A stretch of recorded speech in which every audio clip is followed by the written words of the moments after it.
ছাত্রছাত্রীরা স্কুলে ড্রেস করে আসছে, মোবাইল ফোনে আসবে না, এ ব্যাপারে ছাত্রছাত্রী এবং অভিভাবক উভয়কেই সচেতন করে। আর যদি ছাত্রছাত্রীদের কোনো অসুবিধা হয় সেটা তো স্কুল রয়েছে, এর পরিষেবা তারা গ্রহণ করতেই পারে। আর ম্যাডাম, আপনি যেটা বলছেন যে 18 বছর আগে কোনো ছাত্র বা ছাত্রীর স্কুটি বা বাইক চালানো উচিত নয়, এটা আইনত দণ্ডনীয় অপরাধ।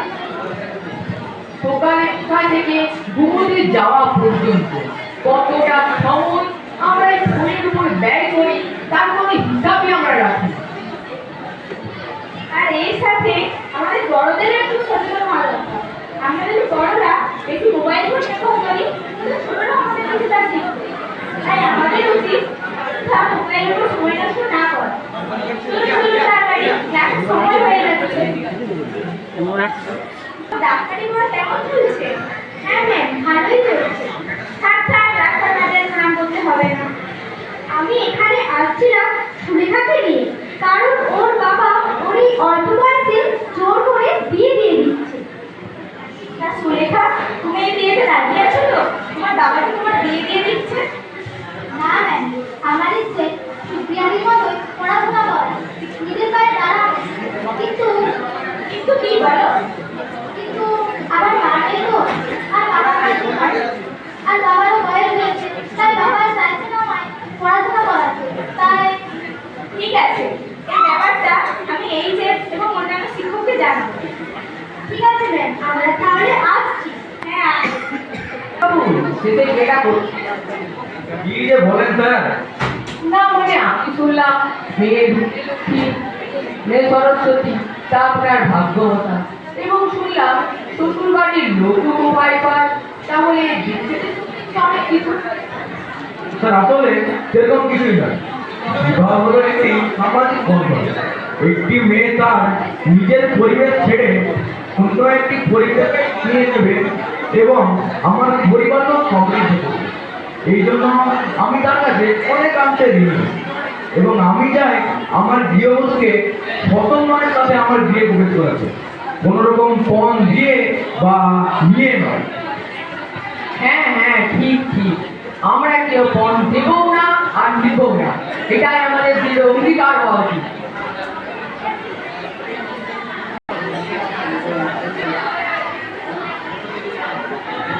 আপনি কি সুলেখার বাবা?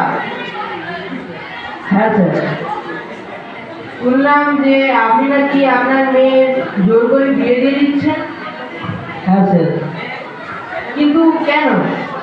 দেখুন, আমি গরিব মানুষ, তাছাড়া ওকে ছেড়ে নয়, তাছাড়া আমি অসুস্থ আর যাচ্ছি আমি ওখানে চলে গেলে আমার মেয়েটাকে কে দেখবি?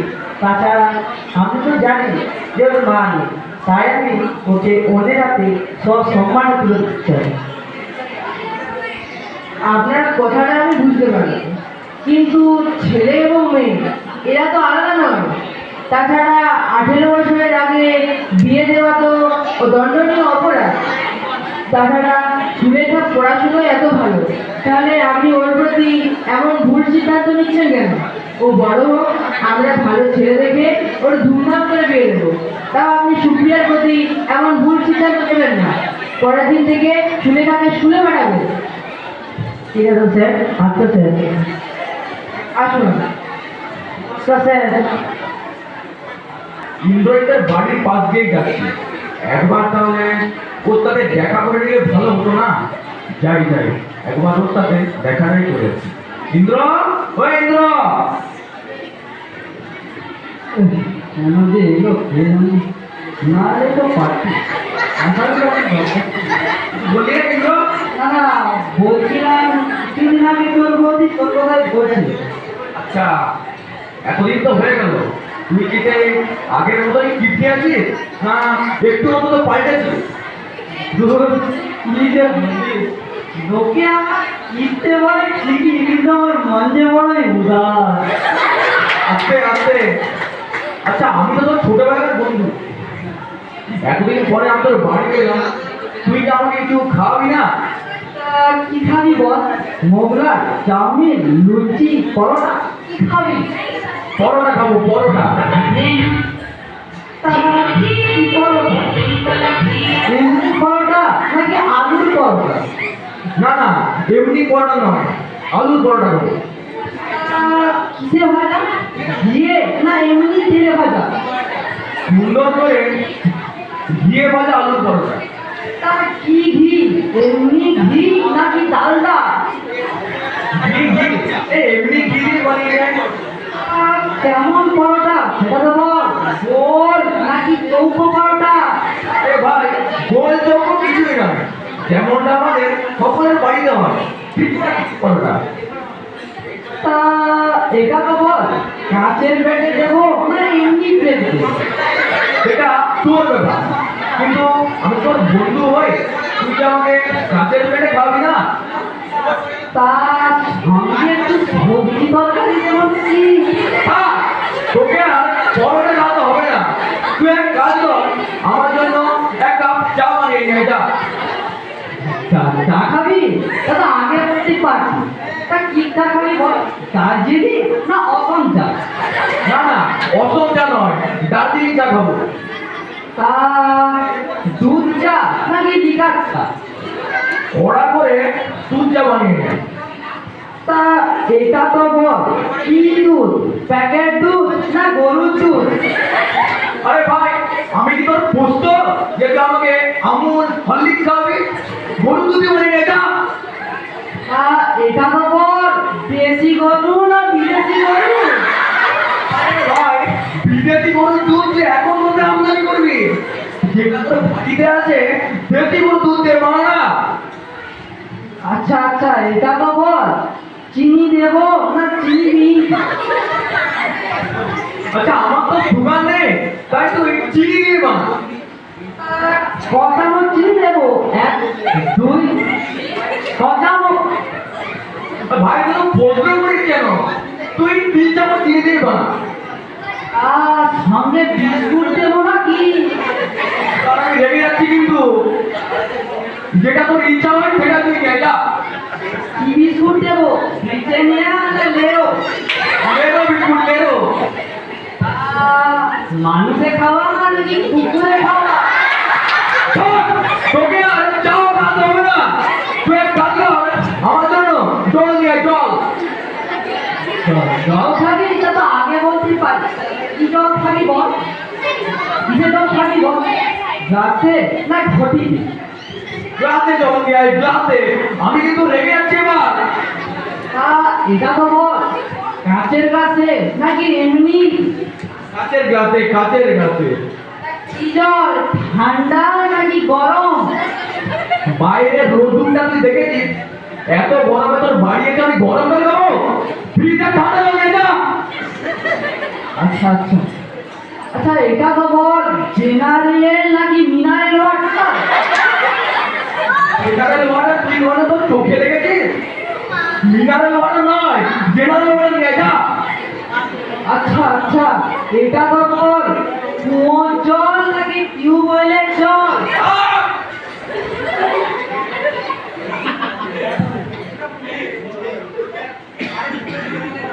থাক, তোকে আর জল খাওয়াতে হবে না। আমাকে তুই বাইরে যাওয়ার রাস্তাটা দেখিয়ে দে, আমি বাড়ি চলে যাবো। এখানে এসে আমার ভুল হয়েছে, আমি কোনোদিনও আর এই ভিটে ঢুকবো না।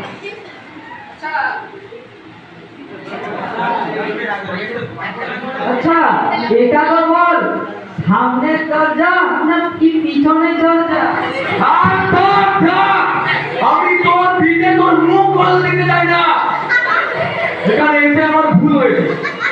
আরে আরে আরে আরে, দেখলেন তো, খাতির করতে গেলাম চলে গেল।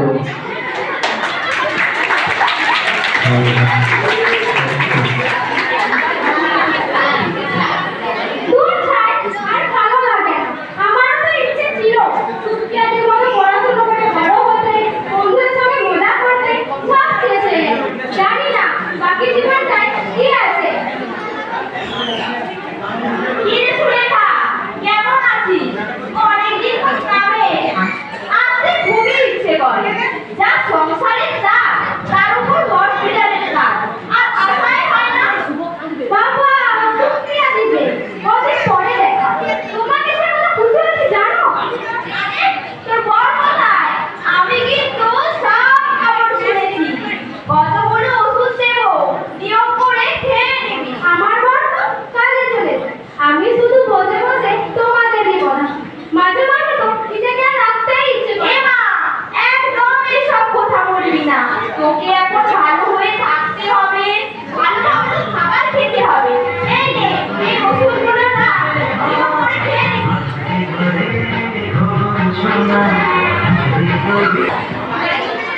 চলে গেল, চলে যাচ্ছিস রেখে চলে গেল।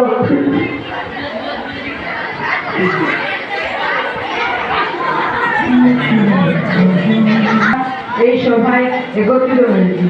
এই সভায় আমরা ছাত্রছাত্রীদের পঠন পাঠন সম্পর্কিত কিছু আলোচনা করব। আমি বিমল আলুকে বলবো এই সভায় সভাপতিত্ব করার জন্য। নমস্কার। নমস্কার।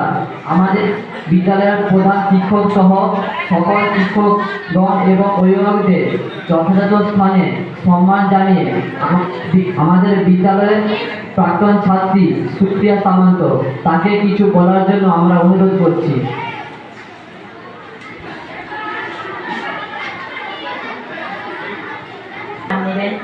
আজকের সবাই প্রত্যেকেই আমার পরম শ্রদ্ধাভাজন এবং ভালোবাসার মানুষ। প্রথমেই যেটা বলবো, আজ হয়তো আমি এক অভিভাবিকা, কিন্তু এক সময় আমি আপনাদের স্কুলের এক ছাত্রী ছিলাম। সেই সময় যদি আপনারা আমার ভালো মন্দ না বুঝিয়ে আমার পড়াশোনায় আমাকে সহায়তা না করতেন, তাহলে হয়তো আজ এই জায়গায় দাঁড়িয়ে থাকতে পারতাম না। সর্বোপরি আমার অভাবের সংসার, আমার পরিবার আমাকে দিতে পারেনি দুবেলা দুমুঠো ভাত, না কোনো প্রাইভেট টিউশন। যেটুকু শিক্ষা পেয়েছি বিদ্যালয়ের ক্লাসরুম এবং আপনাদের থেকে, তাই আপনাদেরকে শ্রদ্ধা জানানোর কোনো ভাষা নেই। আজ অতি দুঃখের সাথে বলতে হচ্ছে, আমাদের বিদ্যালয়ের ছাত্রী সুলেখা সে ভুল সময়ে সংসার জীবনে প্রবেশ করে সে আজ পৃথিবীতে নেই। আমি আমার সমস্ত রকম চেষ্টা দিয়েও তাকে ধরে রাখতে পারলাম না। আমার মনে হয় বিদ্যালয়ের সমস্ত শিক্ষক শিক্ষিকারা তাদের ছেলে মেয়েদের এবং আমাদের সমান মনে করেন, তাদের ভবিষ্যতের কথা চিন্তা করেন। একজন শিক্ষকই এক জাতির মেরুদণ্ড। একজন শিক্ষকই পারি এক শিশুকে সঠিকভাবে গড়ে তুলতে। এই বলে আমি আমার ছোট্ট বক্তব্য শেষ করলাম। সুপ্রভাত। কারণ সে আমাদের সামনে একটি গুরুত্বপূর্ণ বক্তৃতা রেখেছে। পর আমি সাহানা ম্যাডামকে কিছু বলার জন্য অনুরোধ করছি। নমস্কার। আমাদের এই প্রাক্তন ছাত্রী সুপ্রিয়া সামন্ত যা বললেন তা আমাদের জন্য খুবই গুরুত্বপূর্ণ। সত্যি শিক্ষা খুবই জরুরি এবং কম বয়সে বিবাহ করে সংসার জীবনে প্রবেশ করা শরীরের পক্ষে খুবই ক্ষতিকর। এর ফলে আমাদের শরীরে অনেক রোগও সৃষ্টি হতে পারে।